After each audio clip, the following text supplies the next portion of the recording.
Europe 1, 8h36, Patrick Cohen. Avec vous, Raphaël Antoven, bonjour. Bonjour Patrick, bonjour Le à tous. fin mot de l'info, un esprit sublime dans un corps paralysé.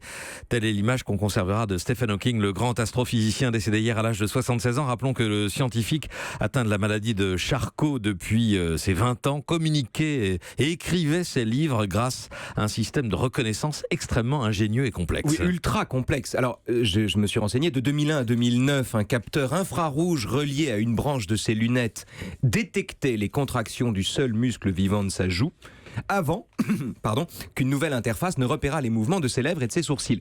En d'autres termes, il fallait à l'esprit diamantin de Hawking, égaré dans son corps, les ressources extraordinaires de la technique pour donner à entendre ses pensées. C'est un peu comme un gisement d'or qui se trouverait plus près du centre de la Terre que de la croûte terrestre et dont un dispositif ingénieux permettrait, mine de rien, d'extraire le métal. Bref, sans la technique, sans les outils merveilleux dont les hommes se dotent, le talent de Stephen Hawking serait resté lettre morte.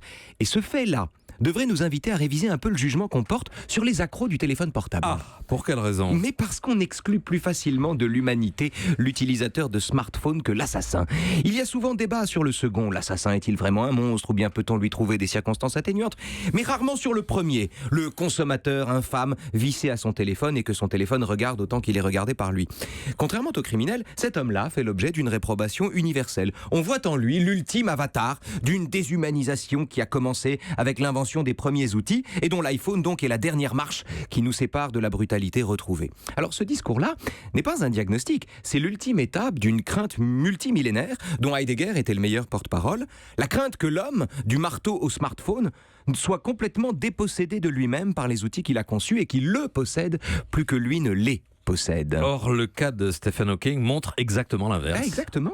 Le cas d'un homme dont les pensées ne nous sont accessibles que parce que la technique a su les capter prouve que toute technique n'est pas une aliénation. Oui, Patrick. mais Stephen Hawking était complètement paralysé. Que la technique soit utile dans ces cas-là, c'est une évidence, mais c'est un cas extrême, en Certes. quelque sorte. Mais oui. Et surtout, ce qu'enseigne cet exemple, je crois, c'est que plus près de nous, un homme rivé à son portable ne se coupe pas forcément du monde en se coupant de ses voisins, au contraire.